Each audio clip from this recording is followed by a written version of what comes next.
दोस्तों, मैं प्रभात श्रीवास्तव प्रभात physics forum में आपका बहुत बहुत स्वागत करता हूं। अभी तक हम लोग पढ़ रहे थे प्रकाश के परावर्तन के बारे में तथा गोलीय दर्पण द्वारा प्रकाश का परावर्तन कैसे होता है, इसको हमने देखा था। आज ये चैप्टर खत्म हो रहा है। इसमें कोई भी आपको प्रॉब्लम आता है तो आप कमेंट बॉक्स में कमेंट करिएगा और पूछिएगा, हम आपको आंसर देंगे। आज से हमको पढ़ना है न्यूमेरिकल प्रॉब्लम, देखना है इसका सवाल है, आंकिक प्रश्न है, इसको आज से हम लोग हल करेंगे।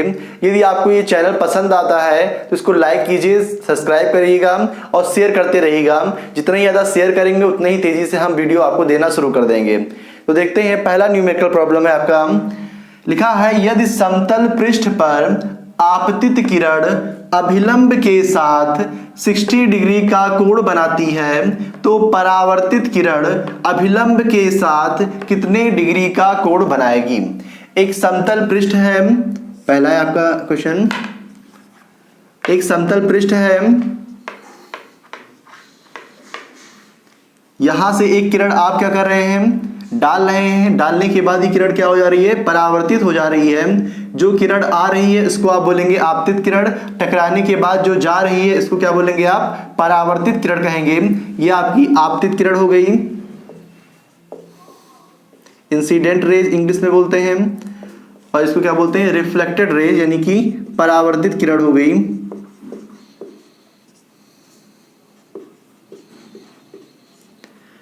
ये देखिएगा समतल पृष्ठ है, मान लेते हैं ये आपका एक कांच का समतल पृष्ठ है, M1 M2 मान लेते हैं। इस पर आप क्या करेंगे, एक लंब डाल देंगे जो कि इसका क्या कहलाएगा, अभिलंब कहलाएगा, और ये इस पे 90 डिग्री का कोण बनाता है। इसको आपको मालूम होगा। फिर देखिएगा, कह रहा है समतल पृष्ठ पर आपतित किरण अभिलंब के साथ 60 डिग्री का कोण बनाती है।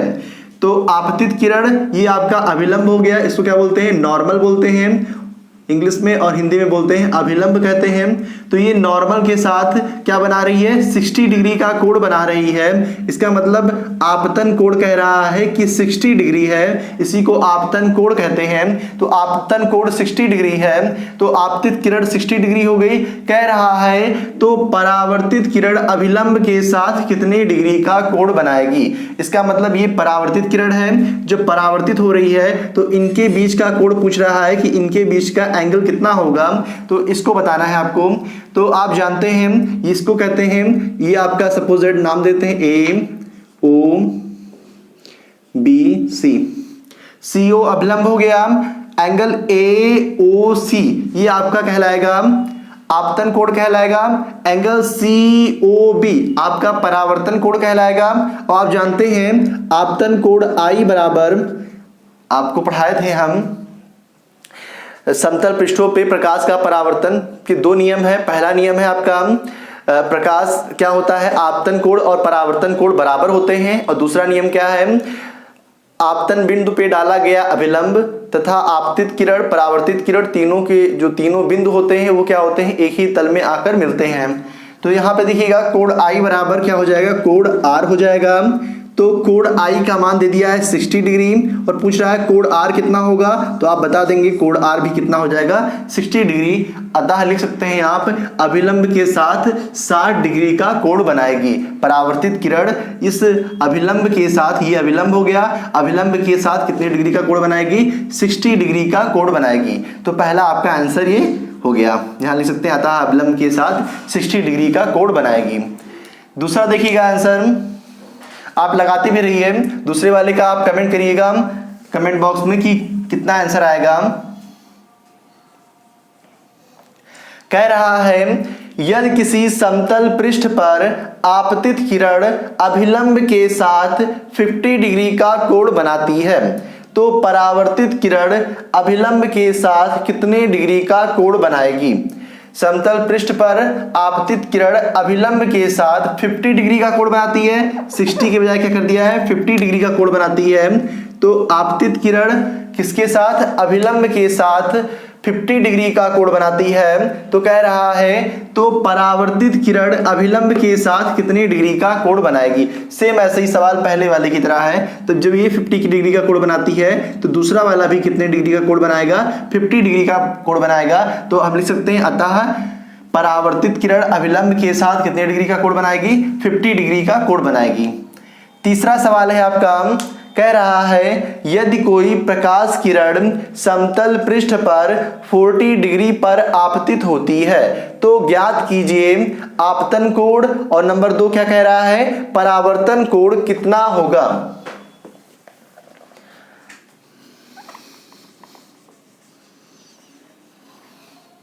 क्या कह रहा है? इसको अच्छे से समझिएगा, थोड़ा सा हेरफेर कर देता है, इससे क्या होते हैं, कंफ्यूज हो जाते हैं बच्चे।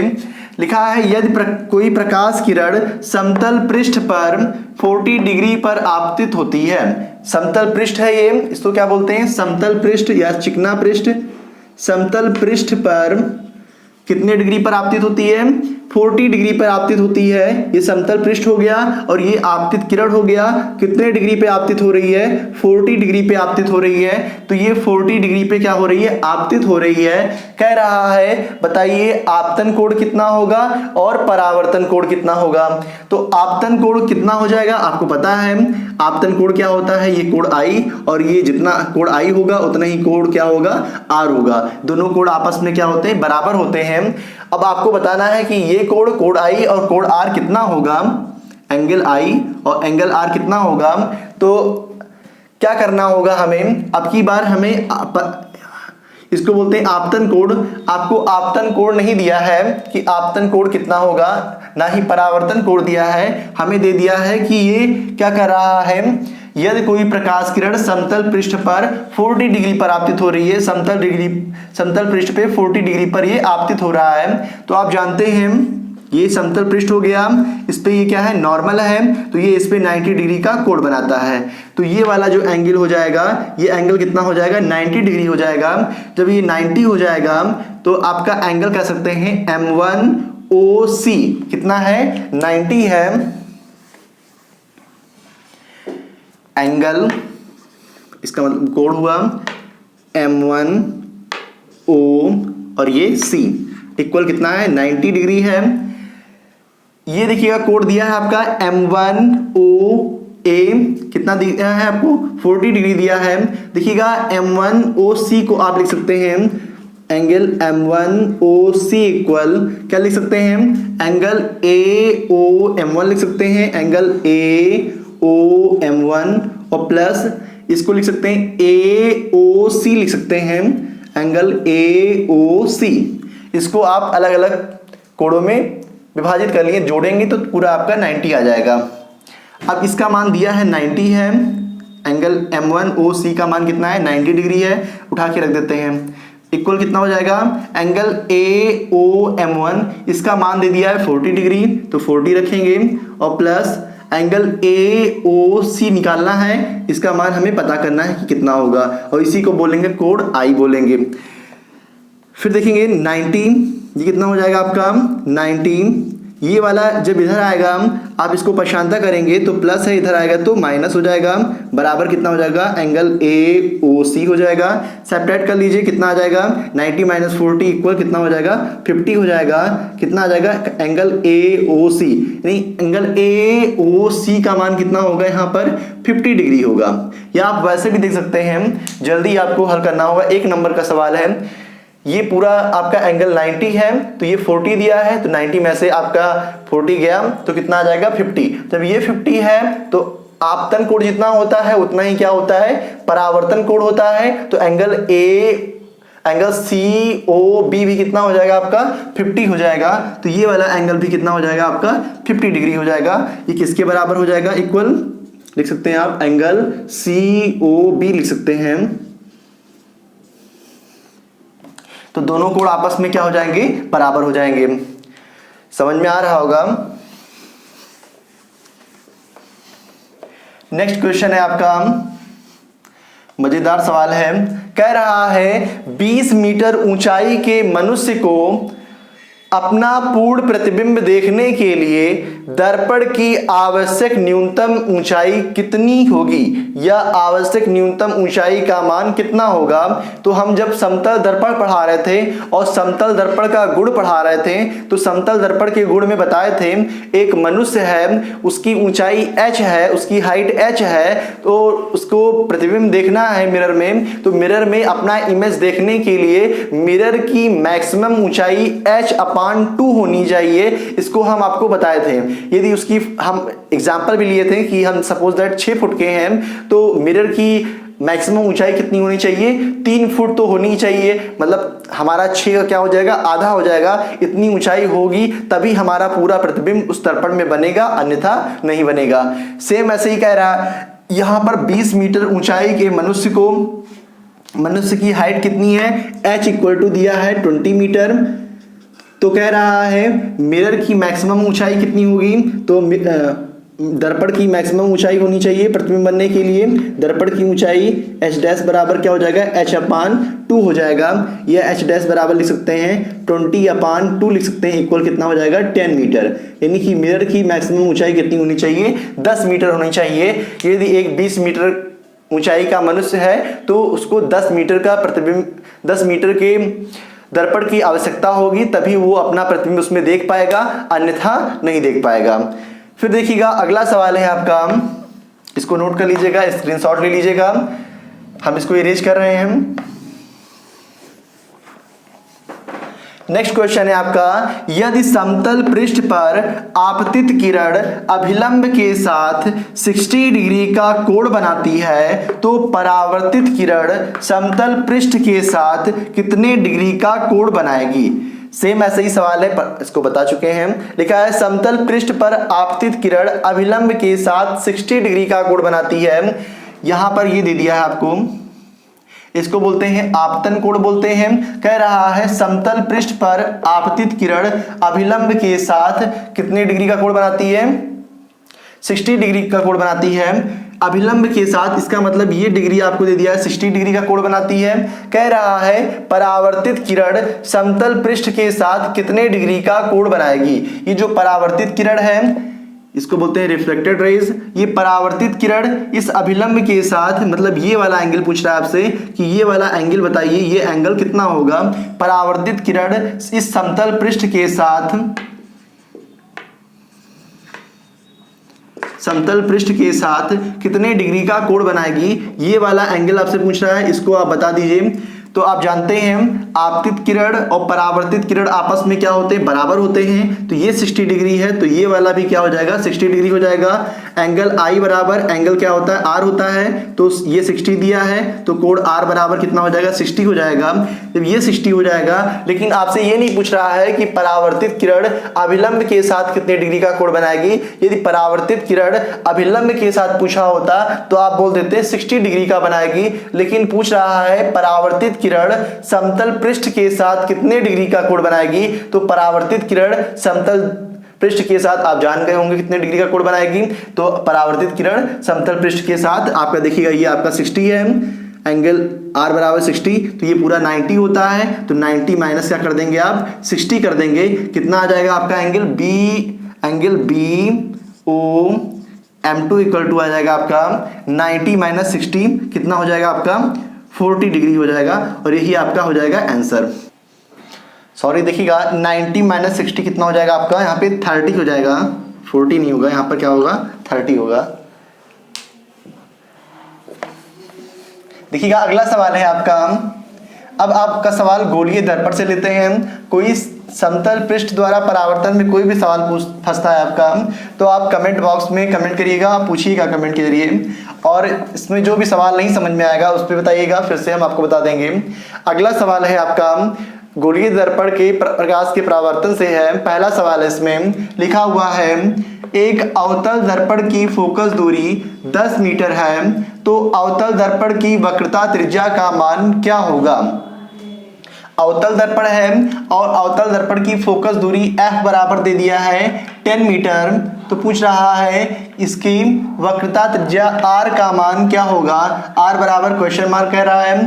तो आपको पढ़ाए थे फोकस दूरी वक्रता त्रिज्या की आधी होती है, फार्मूला क्या होता है आपका, फोकस दूरी F इक्वल टू R/2 होता है, या R निकालना चाहे आपका radius of curvature is equal to 2F हो जाएगा।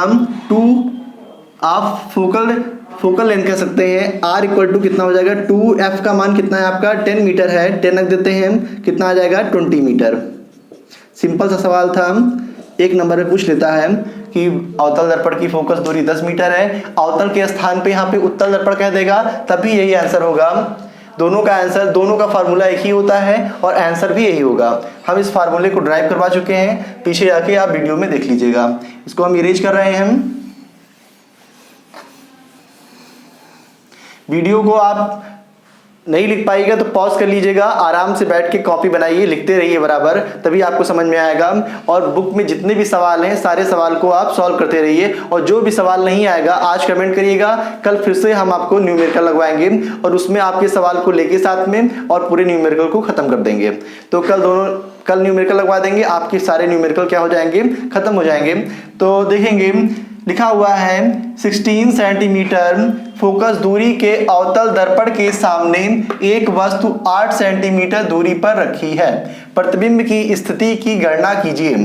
क्या कह रहा है कि पहले तो हम चेक करेंगे कौन सा दर्पण है। ये सब सवाल लगाते समय हम क्या चेक करना होगा, दर्पण है। पहले तो अभी लेंस पढ़ाएंगे, अभी कंफ्यूजन और बढ़ेगा, तो सबसे पहले क्या चेक करना होगा, ये मिरर है या फिर लेंस है। तो आपका दर्पण लिखा है, अवतल लेंस, अवतल दर्पण है। फिर क्या चेक करना रहेगा, ये दर्पण है तो कौन सा दर्पण है, अवतल है कि उत्तल है। तो हम चेक कर लिए क्या है आपका ये दर्पण, अवतल दर्पण है।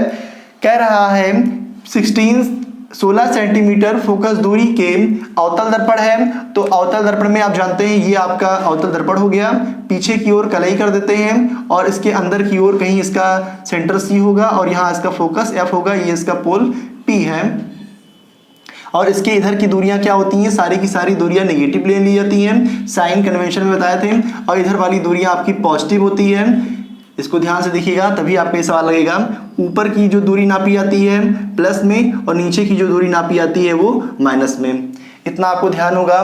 तो लिखा हुआ है, लिखा है 16 सेंटीमीटर फोकस दूरी के अवतल दर्पण के सामने, तो इसका फोकस दूरी इधर बनता है, तो ये फोकस दूरी किस में लिया जाएगा, माइनस में लिया जाएगा।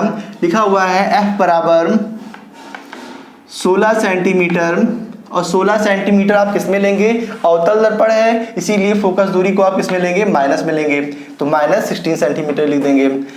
अवतल दर्पण के सामने एक वस्तु 8 सेंटीमीटर दूरी पर रखी है, तो यहाँ कहीं ये आपका 16 सेंटीमीटर की दूरी पर ये 16 सेंटीमीटर दे दिया है, और उसके आगे कहीं इतनी दूरी पर क्या है, एक वस्तु रखा है। ये इसकी यहाँ वस्तु से लेकर यहाँ तक की दूरी कितना कह रहा है, 8 सेंटीमीटर है। ये क्या हो गया आपका, वस्तु रखा है यहाँ पर, तो 8 सेंटीमीटर दूरी पर एक वस्तु रखा है, और वस्तु की लंबाई को आप जानते हैं, आप U से लिखते हैं, तो U से लिख देंगे आप।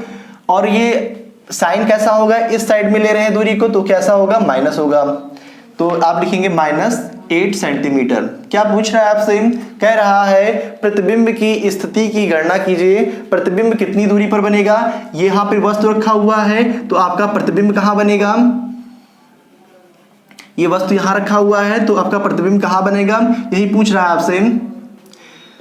तो आप जानते हैं यदि फोकस ये इन दोनों के बीच में रखा है, ध्रुव और फोकस के बीच में कोई प्रतिबिंब रखा हुआ, कोई वस्तु रखा हुआ है, तो प्रतिबिंब छठा कंडीशन हम आपको बताए थे, जब आपका ध्रुव और फोकस के बीच में रखा होता है वस्तु, तो उसका जो वस्तु का प्रतिबिंब है वो दर्पण के कहाँ बनता है, पीछे बनता है। आप प्रतिबिंब की स्थिति में आप 6th कंडीशन में जाइएगा और वहां से देखिएगा, और जब ये पीछे बनता है तो वो प्रतिबिंब कैसा होता है, सीधा होता है। बाकी सारे के सारे अवतल दर्पण में उल्टे प्रतिबिंब बनते हैं तथा वास्तविक बनते हैं, लेकिन ये वाला कैसा होता है, ये दर्पण के पीछे बनने के कारण आभासी होता है और कैसा होता है, सीधा होता है। तो इसको ध्यान रखिएगा, प्रतिबिंब की स्थिति कैसी होगी, सीधी होगी और आभासी होगी।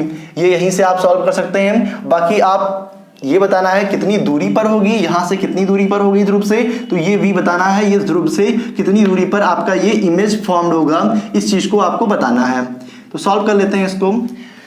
फार्मूला आपको आता ही है, फार्मूला दोनों के लिए मिरर फार्मूला, दर्पण सूत्र जो होता है, दर्पण सूत्र क्या होता है, 1/f = 1/u + 1/v।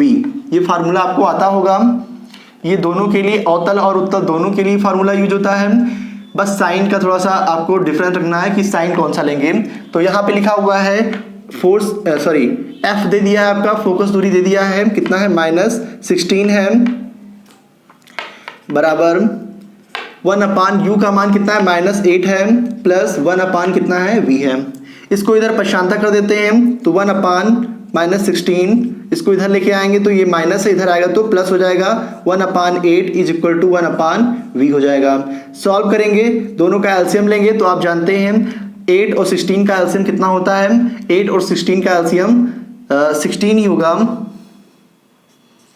और 16 बन जा कितना हो जाएगा, इसको पहले हम भाग करेंगे, फिर इसमें क्या कर देते हैं हम मल्टीप्लाई कर देते हैं, यहाँ भाग करते हैं, इसमें हम मल्टीप्लाई कर देते हैं, तो 16 बन जा 16 हो गया, 1 आया, और इसमें मल्टीप्लाई करेंगे तो -1 ही होगा, ये माइनस लगा है तो माइनस लगा देंगे, प्लस 8 से इसको डिवाइड करेंगे, जब 8 से इसको डिवाइड करेंगे तो 8 2 जा 16 होता है, 2 आया, और 2 को जब इसमें मल्टीप्लाई करेंगे तो कितना आ जाएगा, 2 आ जाएगा, 2 1 जा 2 इक्वल कितना हो जाएगा, 1/v हो जाएगा। फिर इसको देखते हैं, सॉल्व करते हैं हम, -1 + 2 आप जानते हैं, प्लस की तरफ 2 की तरफ आपका निशान ज़्यादा है, ज़्यादा वाले निशान कौन सा प्लस है तो प्लस लगाएंगे, और फिर माइनस प्लस से गुणा माइनस होता है तो यहाँ पे लिखेंगे -1 बचेगा, और अपान कितना हो जाएगा 16 हो जाएगा, बराबर 1/v। या फिर इसको पलट देते हैं, क्या हो जाएगा, -16 इक्वल कितना हो जाएगा, v हो जाएगा, या v इक्वल -16 हो जाएगा, -16 v इक्वल -16 है। देखिएगा तो प्रतिबिंब की स्थिति कितना हो जाएगा, 16 सेंटीमीटर दूरी पर बनेगा। प्रतिबिंब कितनी दूरी पर बनेगा, 16 सेंटीमीटर दूरी पर आपका प्रतिबिंब फॉर्म्ड होगा। तो ये आपका नोट कर लीजिएगा, ये आपका आंसर हो जाएगा। ये देखिएगा एक चीज गलती हो गया, ये आपका +2 यहाँ पे हो जाएगा, प्लस का निशान लगता है तो प्लस हो जाएगा, ये आपका प्लस और ये प्लस साइन क्या दिखा रहा है, ये plus 16 centimetre 16 centimetre plus sign क्या दिखा रहा है, प्रतिबिंब कहाँ बनेगा, इस ध्रुव से इधर की ओर बनेगा, और इधर वाली दूरी कैसी होती है, प्लस में होती है। इसका मतलब ये प्रतिबिंब कैसा बन रहा है, ये प्रतिबिंब बन रहा है आपका आभासी बन रहा है, और कैसा बनेगा, सीधा बनेगा। तो आप कह सकते हैं ध्रुव से प्रतिबिंब की स्थिति 16 सेंटीमीटर दूरी पर होगी, और वस्तु कैसा बनेगा, आपका आभासी बनेगा और सीधा बनेगा। देखिएगा अगला सवाल है, 7वां सवाल है, देखेंगे इसको, स्क्रीनशॉट ले लीजिएगा इसका।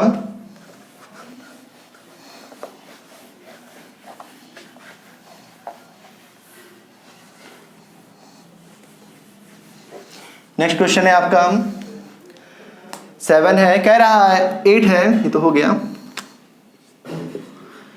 यदि कोई वस्तु उत्तल दर्पण के सम्मुख 40 सेंटीमीटर दूरी पर स्थित है, जिसका प्रतिबिंब 10 सेंटीमीटर दूरी पर बनता है, तो उत्तल दर्पण की फोकस दूरी क्या होगी। उत्तल दर्पण है तो आप जानते हैं उत्तल दर्पण में अंदर की ओर कलई होता है, बाहर की ओर क्या होता है, ये वाला पृष्ठ परावर्तक पृष्ठ होता है। ये आपका कोई मुख्य अक्ष हो गया, ये इसका ध्रुव हो गया, इसका जो सेंटर और इसका फोकस क्या होगा, अंदर की ओर बनेगा। और यहाँ पे कहीं एक वस्तु रखी हुई है, इस ध्रुव से यहाँ कुछ दूरी पर क्या है, वस्तु रखी है, लिखा है उत्तल दर्पण के सम्मुख 40 सेंटीमीटर दूरी पर। यहाँ से इसकी दूरी कह रहा है, इस ध्रुव से जब भी दूरी नापते हैं, ध्रुव से आप नापेंगे तो ध्रुव से ये वस्तु क्या है 40 सेंटीमीटर दूरी पर रखी हुई है। कह रहा है 40 सेंटीमीटर दूरी पर स्थित है, जिसका प्रतिबिंब 10 सेंटीमीटर दूरी पर बनता है। इसका इमेज कहाँ बन रहा है, 10 सेंटीमीटर दूरी पर बन रहा है कहीं। फिर देखिए लिखा हुआ है 10 सेंटीमीटर दूरी पर बनता है, यानी कि इस ध्रुव से नापेंगे, इस 10 सेंटीमीटर की दूरी पर यहाँ पे कहीं इसका प्रतिबिंब फॉर्म्ड हो रहा है। और प्रतिबिंब कैसा बनता है, सीधा बनता है। उत्तल दर्पण के द्वारा जो भी प्रतिबिंब बनता है वो सीधा बनता है, और कैसा बनता है, आभासी बनता है। सीधा बनेगा तो आप उल्टा कर लेंगे उसका, आभासी। तो ये सीधा बनेगा और आभासी। यहाँ से 10 सेंटीमीटर दूरी पर एक प्रतिबिंब फॉर्म हो रहा है आपका, क्योंकि सीधा बनना है और आभासी बनना है। ये क्या है, इमेज है इसका, इस वाले वस्तु का इमेज यहाँ पे बनना है, प्रतिबिंब यहाँ पे बनना है। कहाँ, दर्पण के पीछे। और दर्पण के इधर साइड में आप दूरी पॉजिटिव लेते हैं, इस साइड में दूरी क्या लेते हैं, निगेटिव लेते हैं। ये ध्यान रखिएगा साइन कन्वेंशन, नहीं तो आपका पूरा फार्मूला, आपका जितना भी आप हल करेंगे गलत हो जाएगा। उत्तल दर्पण की फोकस दूरी क्या होगी, निकालना है हमें। तो फार्मूला सेम है, 1/f इक्वल टू लिख देते हैं पहले हम, f इक्वल टू दिया है, फोकस दूरी निकालना है। ये आपका वस्तु की दूरी u हो गया। u बराबर आपका 40 किस में होगा, प्लस में माइनस में, तो आप कहेंगे माइनस में, क्योंकि वस्तु कहाँ रखा है, उत्तल दर्पण के सम्मुख रखा हुआ है, और उत्तल दर्पण के सम्मुख यहाँ पे ये दूरी क्या हो जाएगी, माइनस। और v कैसा लेंगे, v दर्पण के पीछे रखा हुआ है और इधर की दूरियां क्या होती है, प्लस होती हैं, तो प्लस 10 सेंटीमीटर लिखेंगे आप। f निकालना है, ये आपका फार्मूला होता है, मिरर फार्मूला। उत्तल दर्पण के लिए भी फार्मूला ही होता है, 1/f equal to 1/u plus 1/v, ये फार्मूला हो गया। पुट कर देंगे वैल्यू सबकी, 1/f इक्वल टू निकालना है हमें f, 1/u की वैल्यू -40 दिया है, और प्लस 1/v की वैल्यू कितनी है, 1/10 हो जाएगा। 1/f इक्वल टू कितना हो जाएगा, फिर से देखिएगा, एलसीएम हो जाएगा 40, और 40 1 जा 40 होगा, और 1 × 1 1 जा 1 होता है, 40 को 40 से डिवाइड करेंगे 1 आएगा, और 1 को 1 से मल्टीप्लाई करेंगे 1 आ जाएगा, लेकिन साइन कैसा है, माइनस है, लिख देते हैं। फिर है ये प्लस साइन है, प्लस लगा देते हैं। 10 4 जा 40 होता है, तो 4 आया, और 4 को 1 से मल्टीप्लाई करेंगे कितना हो जाएगा, 4 हो जाएगा। सॉल्व करेंगे तो 1/f इक्वल टू कितना हो जाएगा, -1 + 4 -3 हो जाएगा, सॉरी +3 हो जाएगा, अपान कितना हो जाएगा, 40 हो जाएगा। या फिर f इक्वल टू सॉल्व करेंगे तो 40 अपान कितना हो जाएगा, 3। इसी को आप मतलब सॉल्व कर लीजिए, ये हो जाएगा आपका, भाग करेंगे तो 13 3 जा आपका हो जाएगा 39 होता है, लगभग में आपका 13.33 ऐसे कुछ समथिंग में आ जाएगा। सॉल्व कर लीजिएगा आप लोग, यही आपका क्या हो जाएगा, आंसर हो जाएगा। तो ये आपका 8वां सवाल क्या है, हल हो गया। इसका आप स्क्रीनशॉट ले लीजिएगा। नेक्स्ट क्वेश्चन है आपका, कुछ भी नहीं समझ में आएगा तो पूछ लीजिएगा, बता देंगे हम आपको, कमेंट बॉक्स में बता देंगे। फिर अगला सवाल है आपका, एक उत्तल दर्पण की वक्रता त्रिज्या 40 सेंटीमीटर है, एक वस्तु दर्पण से 30 सेंटीमीटर की दूरी पर स्थित है, प्रतिबिंब की स्थिति याद कीजिए। कौन सा दर्पण है, अवतल दर्पण है। तो बना लेते हैं, वीडियो को पॉज करके आप नोट करते चलेंगे।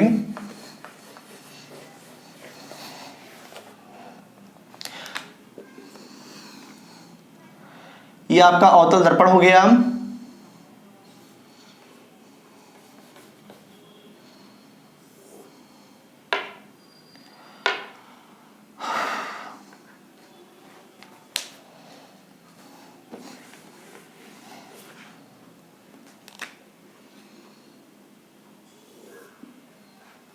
बाहर की ओर हम कलाई कर देंगे। अंदर का पृष्ठ कैसा होता है, परावर्तक पृष्ठ दबा हुआ पृष्ठ होता है, किनारों पर उभरा होता है, वो अवतल दर्पण होता है, आप जानते हैं। इसका सेंटर कहीं यहाँ पे ध्रुव P पर, इसका ये ध्रुव P होगा, पोल P हो गया। इसका मान लीजिए सेंटर यहाँ पे C है, और यहाँ कहीं इसका फोकस F है।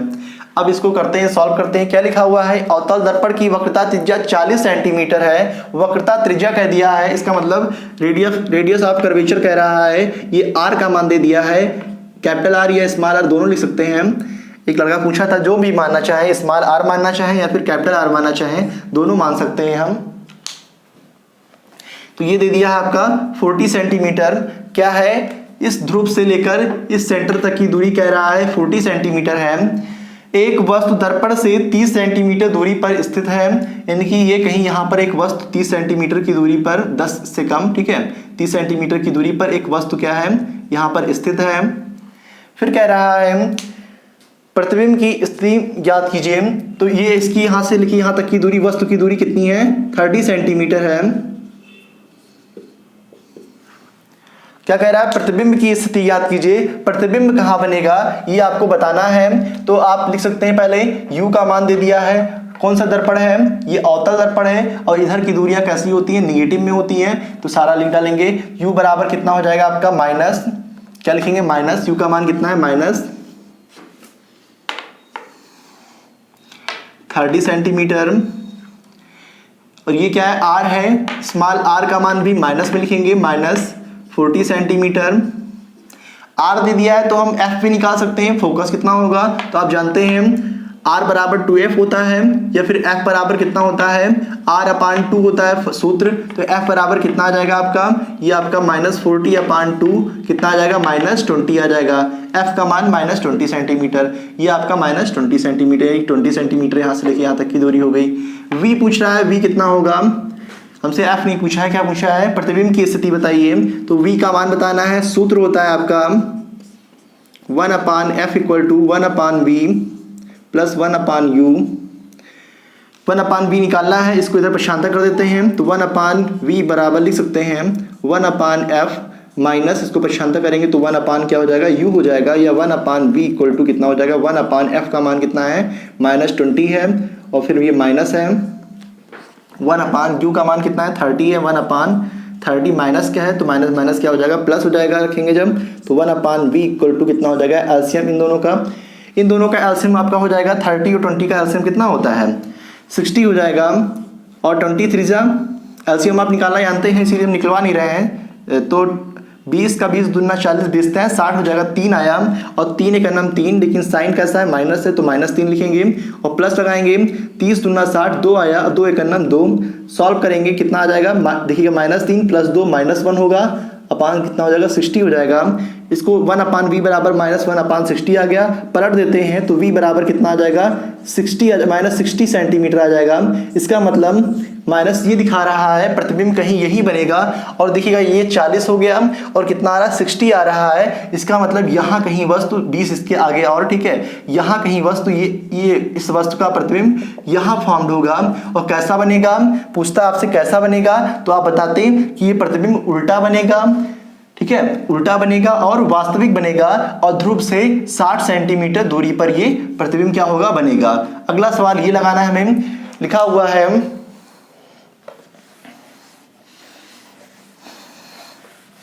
एक अवतल दर्पण के सम्मुख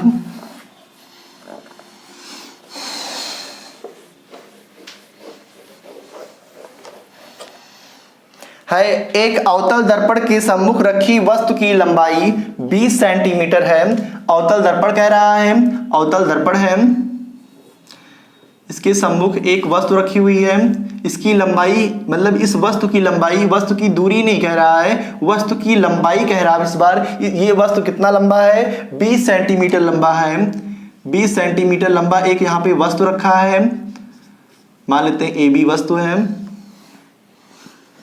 लंबाई 20 सेंटीमीटर है। यदि वस्तु द्वारा बने प्रतिबिंब की लंबाई 10 सेंटीमीटर है, वस्तु द्वारा बने प्रतिबिंब की लंबाई, जो इस वस्तु द्वारा प्रतिबिंब है उसकी लंबाई कितना बन रहा है 10 सेंटीमीटर, इसकी लंबाई 10 सेंटीमीटर है।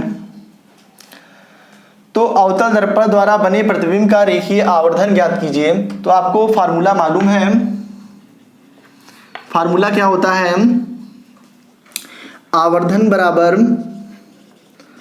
हम बताए थे जो अवतल दर्पण का आवर्धन होता है क्या होता है, माइनस लगा करके क्या लिखते हैं आप प्रतिबिंब की लंबाई बटा क्या लिखते हैं वस्तु की लंबाई, और आवर्धन m बराबर आप लिख सकते हैं फार्मूला, इसको मैग्निफिकेशन m लिखते हैं, m बराबर क्या हो जाएगा -I/O, I इमेज हो गया, O ऑब्जेक्ट हो गया, वस्तु हो गया, या फिर m बराबर लिखेंगे -I इमेज कितना है 10 है और ऑब्जेक्ट कितना है 20 है, रख देंगे यहाँ पर। आप वैसे भी देखिएगा माइनस क्यों लगाते हैं, ऊपर की लंबाई को आप किस में लेंगे प्लस में लेंगे, नीचे की लंबाई को माइनस में लेंगे, तो नीचे की लंबाई को जब माइनस में लेंगे तो क्या हो जाएगा आपका यहाँ पे आपका माइनस लगेगा, देखिए ऊपर वाला प्लस हो गया, ऑब्जेक्ट वाला प्लस हो गया, ये माइनस हो गया तो -I/O हो जाएगा। सॉल्व करेंगे तो आवर्धन कितना मिलेगा आपको, काट देंगे, ये आपका हो जाएगा -1/2, कितना आएगा -1/2, यानी कि इस वस्तु का क्या होगा हमें आधा प्रतिबिंब दिखाई देगा, आवर्धन कितना होगा उसका आधा हो जाएगा, जितनी लंबाई है उसका आधा हो जाएगा। तो यहाँ हमने 10 सवाल सॉल्व किए। 10 सवाल के बाद फिर देखिएगा, यदि ये चैनल पसंद आता है तो लाइक कीजिएगा, सब्सक्राइब कीजिएगा और फिर शेयर करते रहिएगा।